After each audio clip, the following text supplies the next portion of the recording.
mystery theory.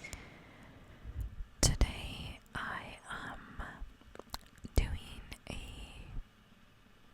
kind of background scenery and different, not me in front of the camera kind of video. I've been struggling to upload since I covered the case of Susan Powell for Patreon, and for whatever reason, when I tried to upload another video, it would flag it immediately. And when I upload without me in the video itself, sometimes it doesn't. So I'm gonna try today, so we don't have to keep waiting for the second part of the Dear Zachary series. If you missed part 1, I'm gonna link it with something that will say like the playlist of this, so if you're watching in the future, you can watch the entire series from the beginning. And it will be a short link, so it won't be too long for my description box, so please look for that. Remember, Dear Zachary is a documentary based on the life of Andrew Bagby and Zachary Turner.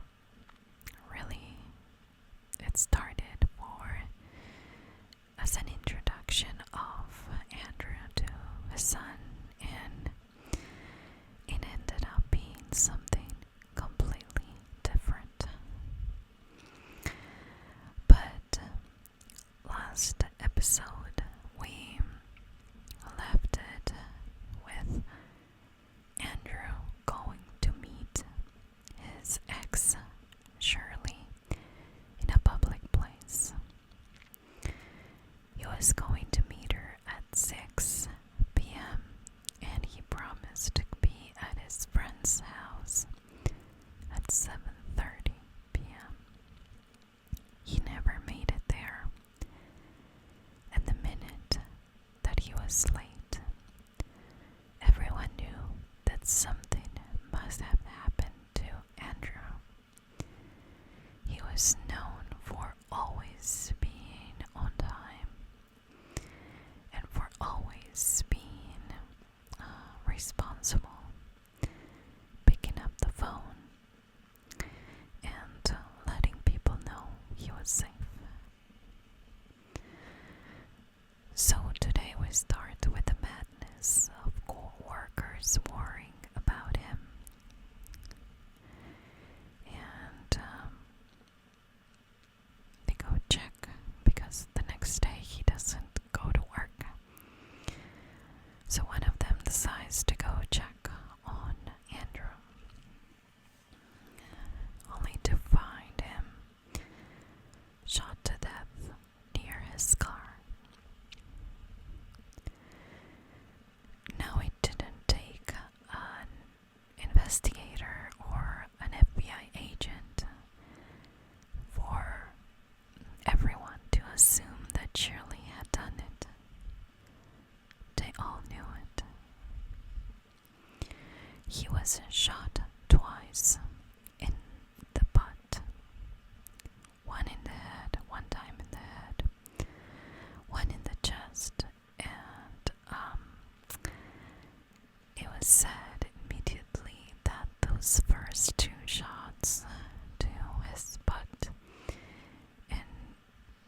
she's a doctor, and they didn't want to make a mistake that was going to cost them. So they didn't want to jump to conclusions, even though if it was probably you and me, they would have done something completely different. I remember, I don't know if it was part of the documentary or some clip that I watched related, but there was this officer saying that she looked like an older lady, that, you knew she was a doctor, and that she was very convincing with what she was saying, even though we do know she's unstable and that we have evidence that what she's saying is a lie.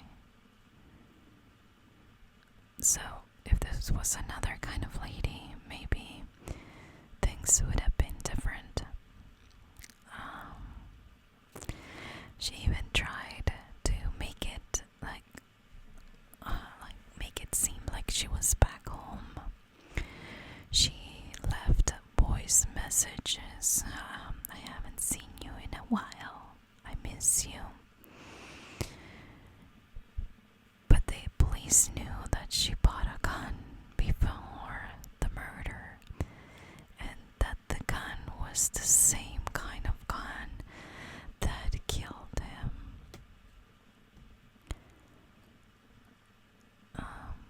So they tell her this eventually, and they ask her to bring it.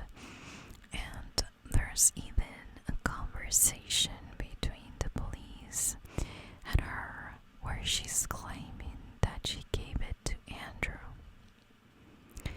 She said she first said she forgot it. She said it wasn't somewhere, then she said it was in her car. Then she said she gave it to Andrew. But the police, in the end, took 2 weeks to press any charges. I mean, they didn't accuse her of anything, no charges. And that's when she was like, well, sayonara. Nice to meet you guys. I'm going back to Newfoundland, Canada. So she left the US while she was being investigated. Now, if that's not a sign that you are doing something very fishy, I don't know what is. But, still, she got away with it and she left the country. Shirley was invited to the US funeral, but she never showed up. The idea was to, kind of lure her back to the US and arrest her here because, she would have loved to be the center of attention, according to, people that knew her. But she has the audacity to go to the one in Canada. According to some witnesses, she was frantic, she was crying, she was being loud, and she was just acting like she was in shock.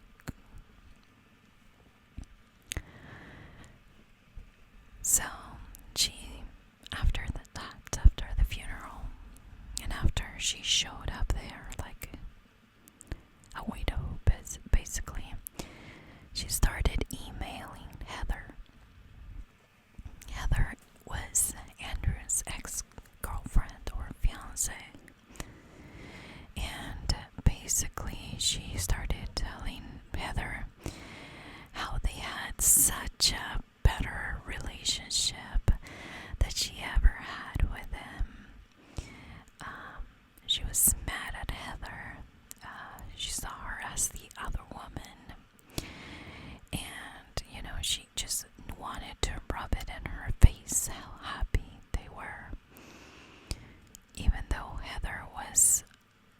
girlfriend before she ever met Andrew. And, Heather was never the other woman. Heather was the ex. So once again, it kind of shows her need for winning. On December 12th, 2001, she was finally charged. Shirley was charged with the murder, but she was released on a $75,000 bail. She had to turn in her passport and other things the very same day. She had a few stipulations like weekly check-ins. She had a list of people she couldn't contact. And her psychologist, which blows my mind. She was either, family or a best friend or something. Well, you can be a that'd be kind of a conflict there.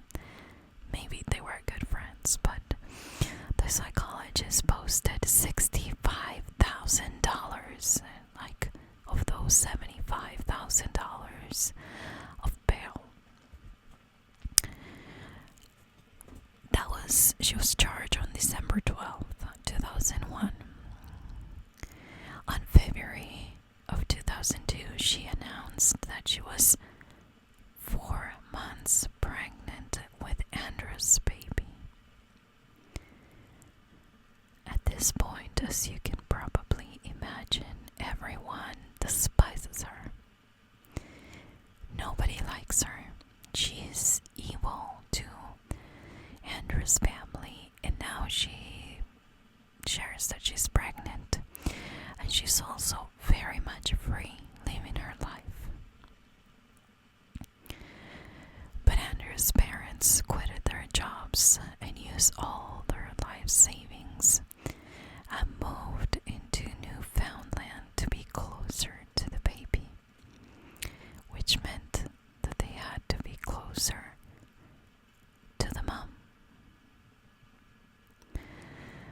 It was confirmed she was pregnant, and this was her number one weapon for manipulating everyone.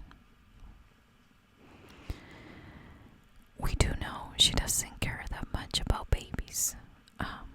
We also know that she had at least 2 abortions, that she gave up the ones she gave birth to either the dads or the grandparents. But she didn't want to give Andrew's kid to the grandparents because that would mean she was going to lose this battle and she wouldn't have anything to manipulate people with. So Andrew's parents ended up negotiating 1 hour a week visitation. This was still, she was going through the hearings, the murder case, the custody. She could have been extradited, but she's still free. So even though she's pregnant, and even though she's going through all this, she's still dating, seeing people, living her life. Zero supervision from, the authority side. And she was doing basically whatever she wanted. On July 8th, 2002, Zachary was born, and she was still out, so she was being a mom to him. Kate and David, Andrew's parents, hired a lawyer to fight for custody, and they just did everything that they were supposed to,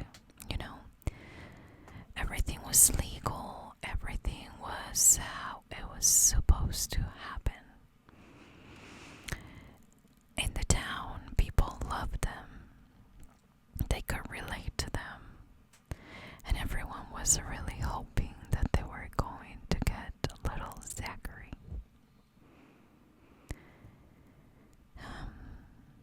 They were such nice people that really they were rooting for them.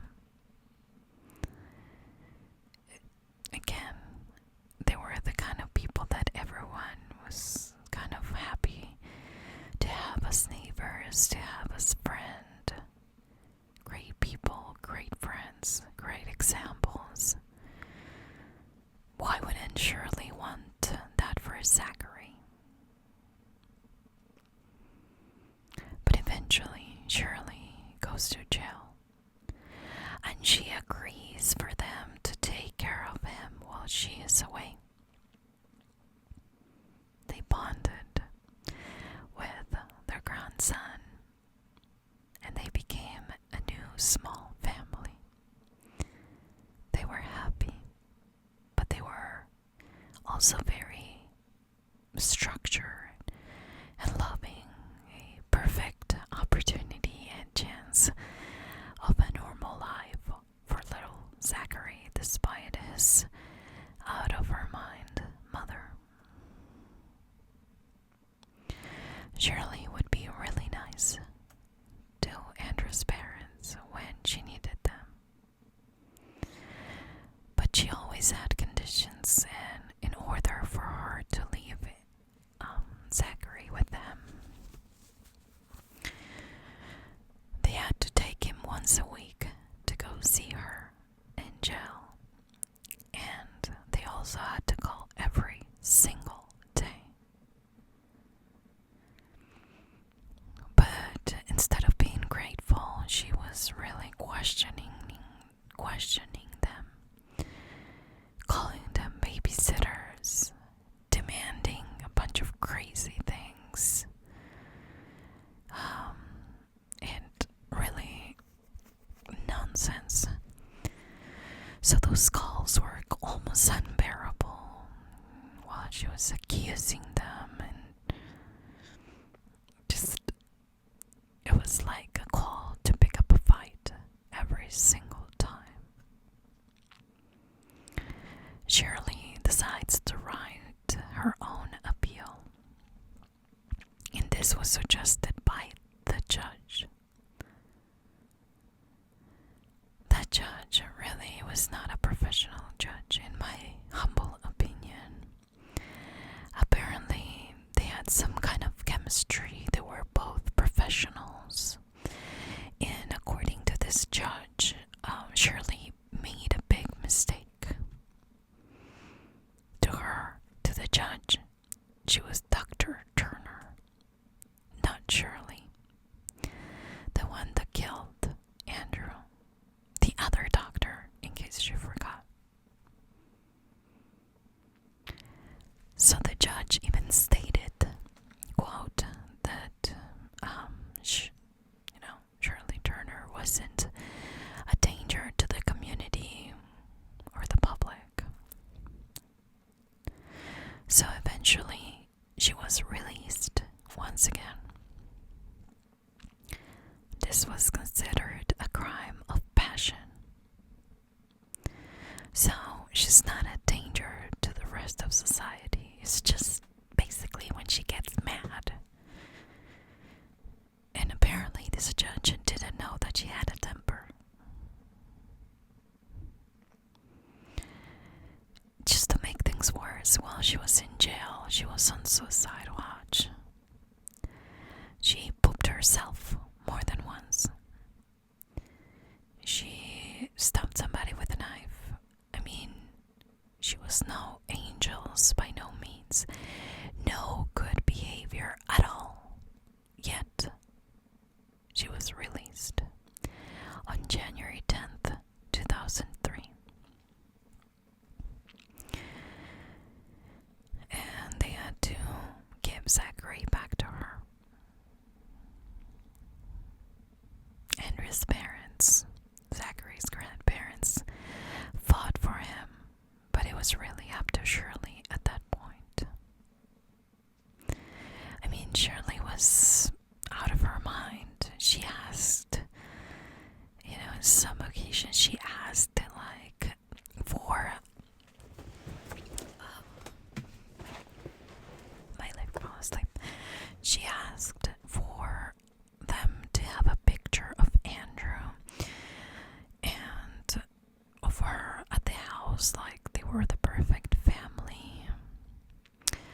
She considered them her in-laws, even though they wanted nothing to do with her. And this couple were manipulated, and they had to put up with so much with this woman. But they put up with her because of Zachary. And they're hoping at this point for a conviction. I mean, the trial. However, they are worried because Zachary shows more loving behavior towards them and not so much with his mom. Once he starts walking, I mean, all he wanted to do was hold his grandpa's hand. They were safe. He had a loving home for him. Shirley was kind of upset at this close relationship between Zachary and his grandparents. She even said one time, "Why don't you take him?" Even in the footage, you can see that Shirley's kind of a rough mom. She was not a loving mother. It is kind of uncomfortable to watch. She handles him in a way no child should be handled, and even though she'd ask Andrew's parents to why don't you take him? It depended on her, and they wouldn't take him because she wouldn't let them. Kate and David are trying their best at this point, but it's getting harder. The lawyer is taking a lot of resources, but it's not working. The trial is not even serious at this point. So at one point, David even considered the idea of kidnapping Zachary. But where were they gonna go? Where would it be home? I mean, where could they run to? And are they gonna run away forever? Was that the best thing for Zachary at this point? So then, out of desperation, David then feels like the only option is to get rid of Shirley. Now, I feel like David was being very honest by sharing this information. And I think that it kind of shows you how they started to lose faith in the justice system. There you have a mother that have abandoned her kids and shipped them to different people. And she's a doctor, but she's not a very good doctor. She's a mother, but doesn't really have the best interest for her children, or specifically Zach, which is the one that she is fighting for. And just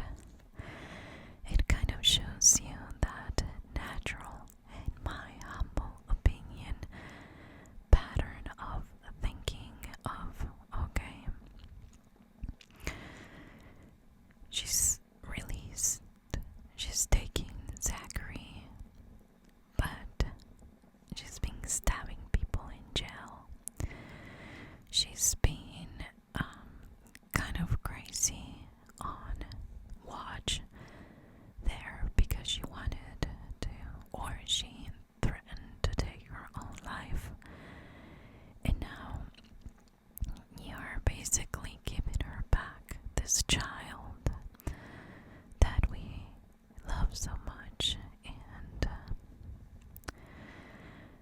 I think it at one point, first the kidnapping, then getting rid of Shirley. Those are the things that show how desperate they were, and not excusable. If it's still a crime. I'm not romanticizing the idea, but this was in David's head, the only way out. He thought that Kate could take care of the boy, and just so Kate wouldn't intervene in his plan, he decided he was going to drug her, and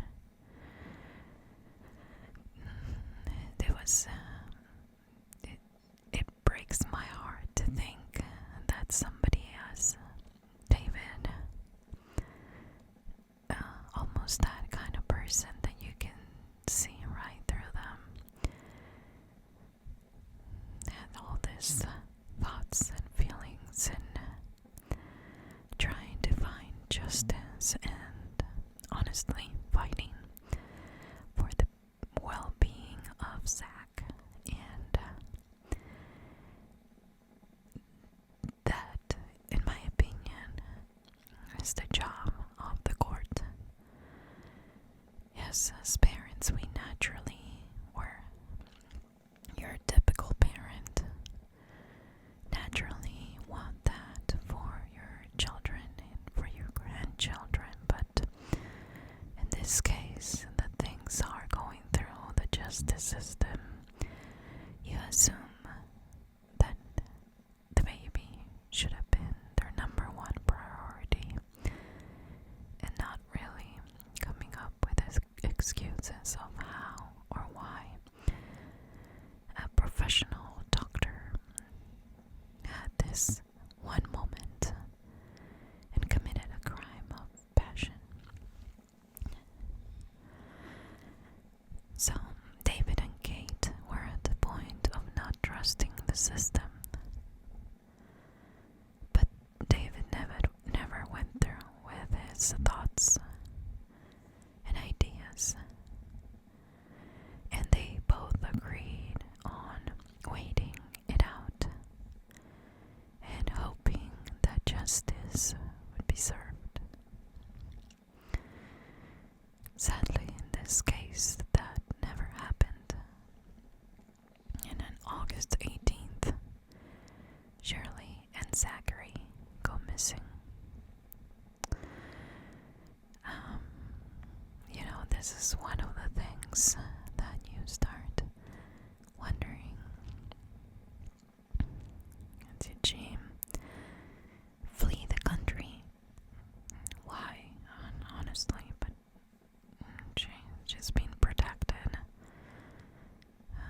from the law. Actually, the law itself seems like it was on her side. So I don't understand why she would flee the country, but some people assume when she disappeared that maybe she left the country. Others that knew her better thought that she was doing this, kind of pulling a trick on them. But for Kate and David, they knew that this meant something terrible and absolutely dangerous. Eventually, the police find a baby and a woman by the water.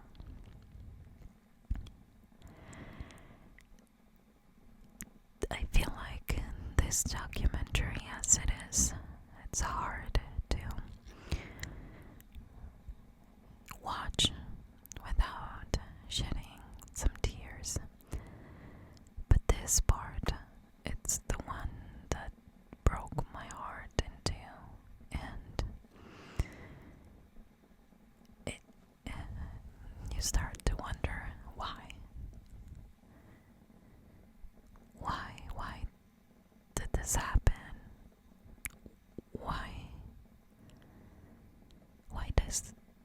this family have to go through another loss again. But anyways, we need to kind of elaborate on what happened. A month earlier, on July 4th, Shirley met a new guy, and they went out a couple of times. When the guy found out who she was, he broke it off. She, as always, starts chasing the guy around, harassing him, and telling him that she was pregnant. After 2 dates,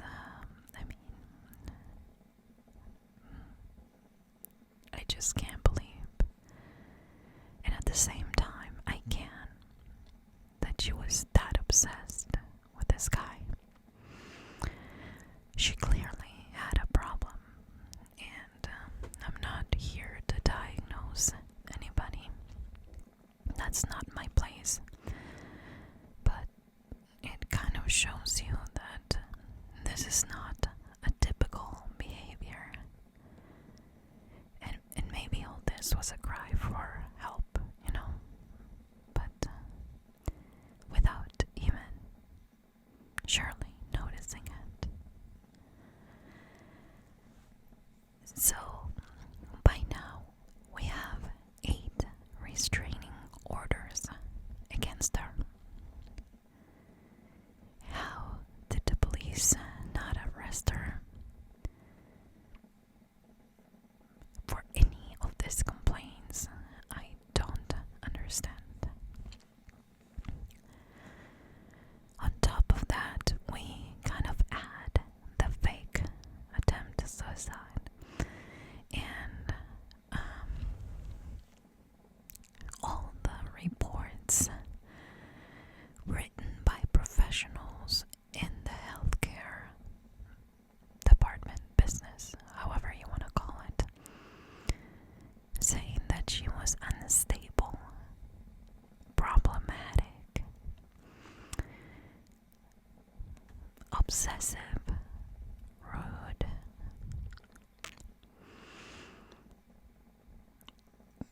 So,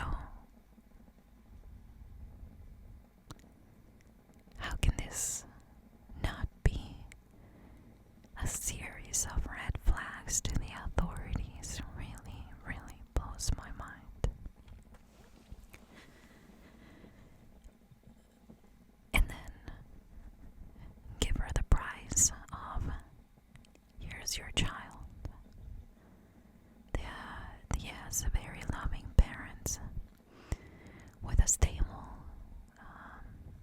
household, healthy state of mind. Yet here we are.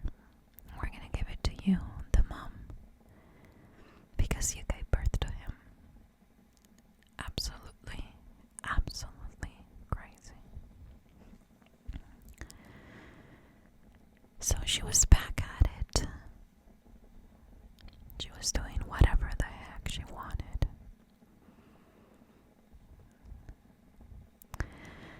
Now, before the bodies appeared the night before, Shirley calls a friend, and she tells this friend that she will be at this guy's house. Remember, the last guy she met went in a couple of dates, and then the guy dumped her when he learned who she was. So she actually steals a car from one of her older children. Okay, just add it to the amount of craziness that I've been sharing with you today. She then leaves in the front seat a tampon and a bunch of pictures, and parks his car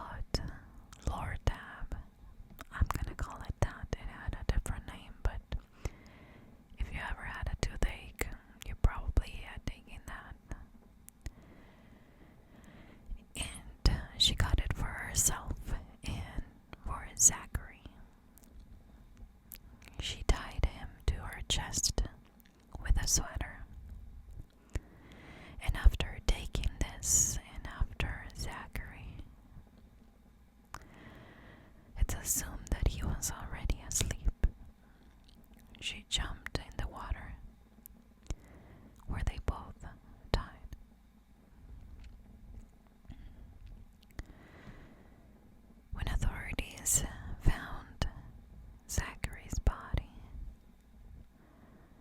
They wrapped him in a blanket.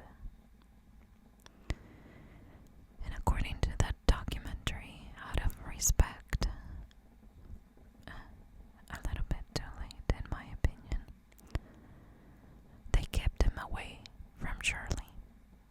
Or Shirley's body, I should say. I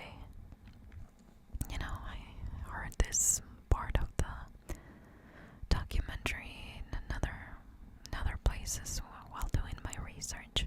And there's a lot of respect for the officers that found the body, which it's understandable. I think they deserve it. But at the same time, I feel like they're paying for a failed justice system. Because it would have been easier to give Zachary to his grandparents in a loving home, instead of now that he's not in this world anymore, keeping him away from his mother. It's like that separation should have happened before, and it didn't. And it takes us to this end of the story, It makes me feel like... Do you remember, I don't know if they still make them, but do you remember those books where you can pick your ending?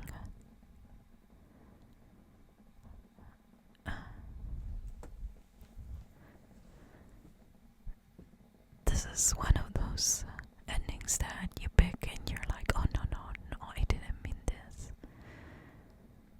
Let me go back and pick a different one. That's how I feel anyways. It seems like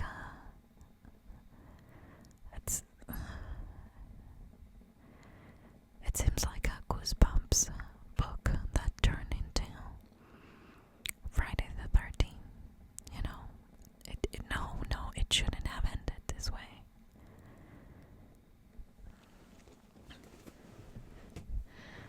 Who gave her the power to make that decision?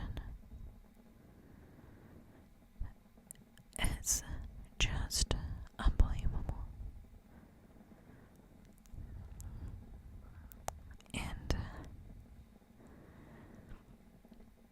then there was the time of the burial for little Zachary. And Kate with David, they even shared that they considered taking their own lives, because what do you live for after this?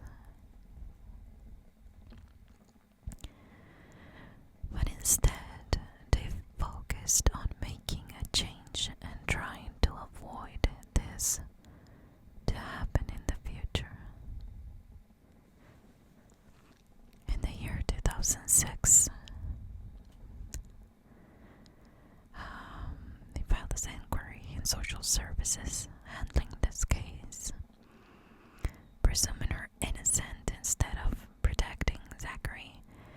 His death was 100% preventable. And so they passed this bill. Of course, lawmakers and however the system works in Canada. But it's a bill C-464, which is Zachary's bill, that requires stricter conditions for bail. So this documentary was meant for Zachary to actually get to know his dad. Now, it's kind of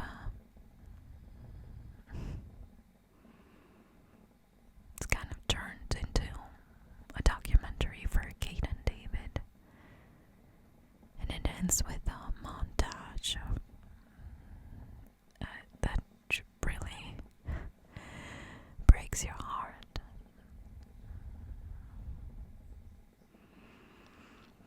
A true crime based documentary, but the highlights that people that survived without even trying, and the failure of a system in this case. How is this even possible?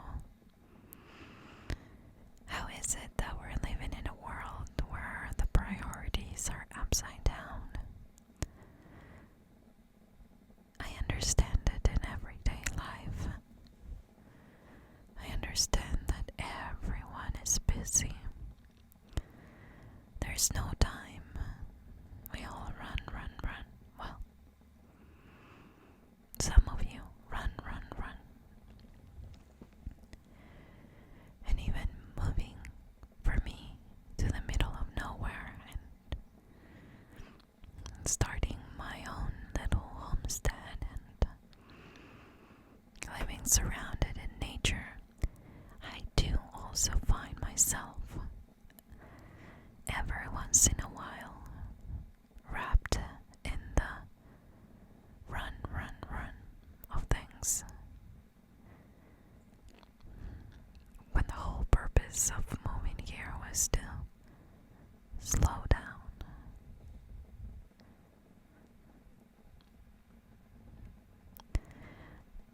But just thinking about a system who doesn't have the time to make their priorities what they are. Priorities. For a justice system to forget that the most important thing is that little boy.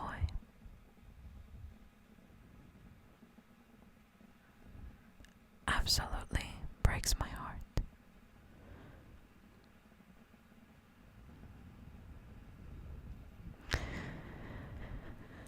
And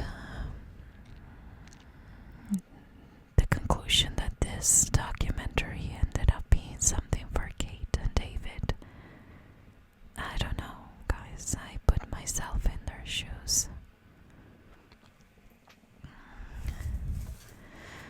And I don't know if I don't know if I would want that for me.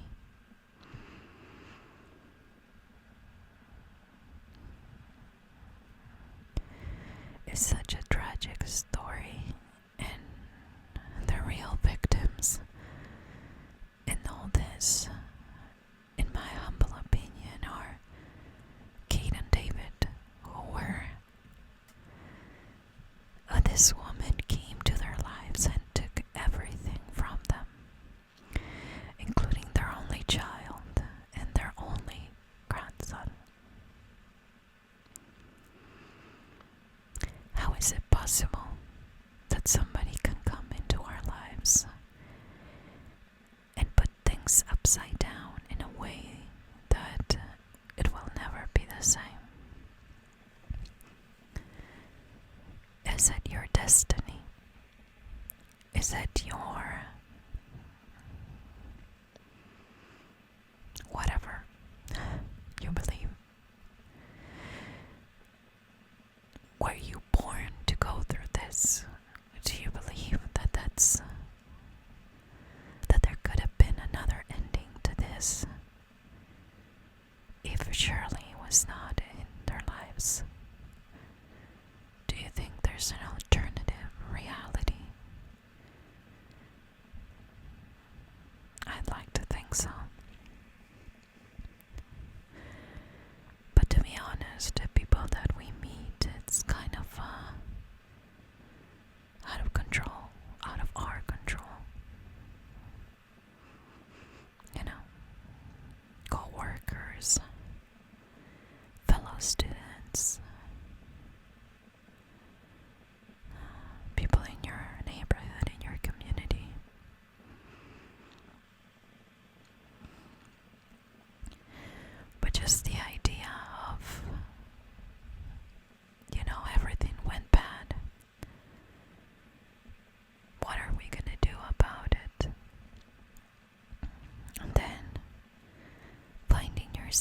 justice system that really not only failed your son, but failed your grandson and failed your community by letting this obsessive behavior and stalking and abuse to let it go because you're a doctor.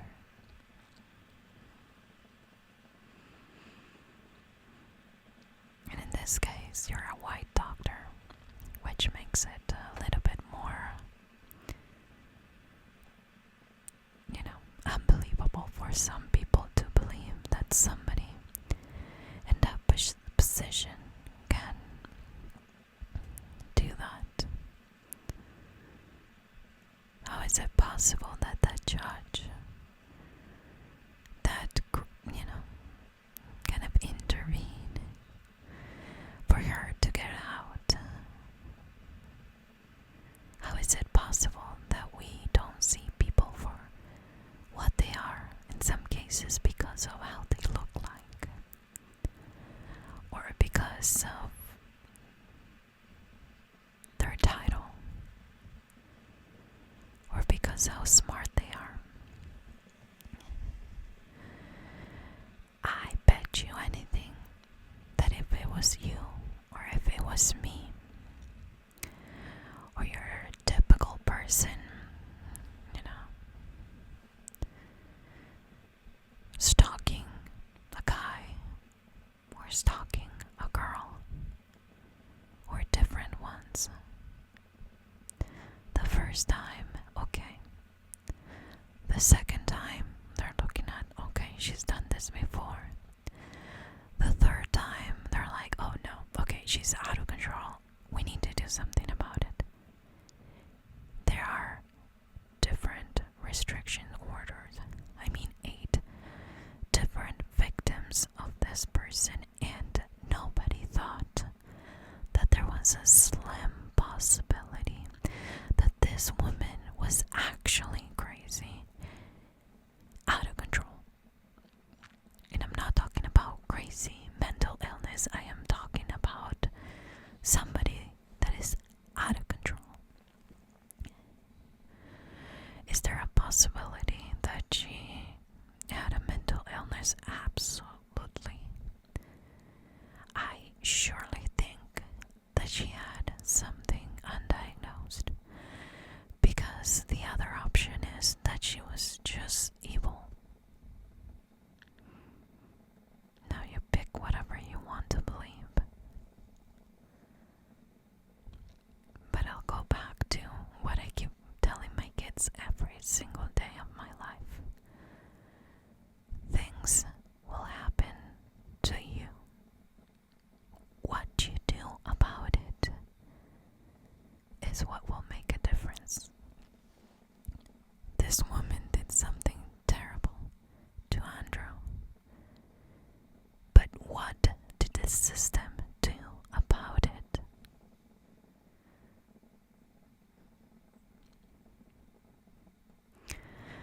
I surely hope that there's more than one person in this case that has some kind of a remorse.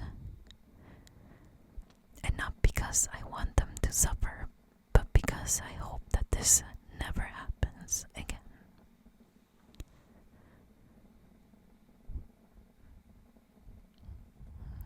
Definitely Zach was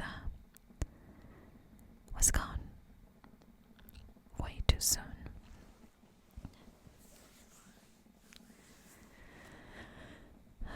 But maybe he wasn't meant to be here, Maybe he was just a little angel that came and comforted his grandparents for a while. Maybe that was it. But that's just a way deeper thought. And our responsibility is as people of the world is to look out for each other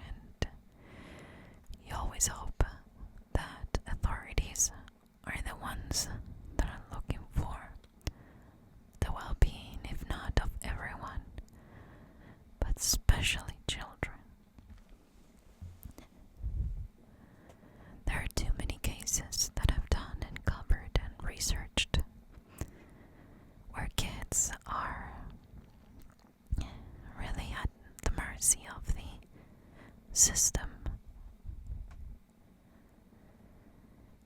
And how sad is it that in a lot of cases, everyone can see that it's not a fit, that they need help, but nobody else can see it. Nobody with the authority to do something about it. And how do you, like Dave and Kate, how could you trust the system?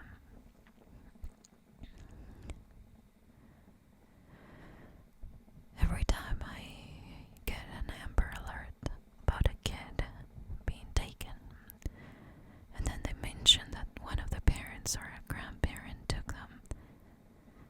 It happened recently a few months ago. This child taken from Utah and brought here to Oregon and was, a few counties over, but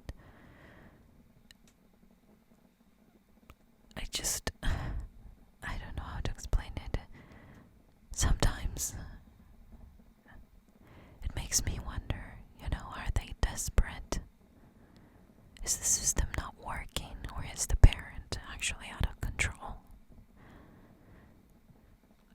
Because then you wonder, is the system working? Or is the parent desperate because it's not working? In any case, I am not here to say what that's a good thing to do. But I must admit that those kind of alerts sometimes leave me more, I don't know, they make me go into a rabbit hole and question a lot of things that, when you get an Amber Alert, it's an Amber Alert,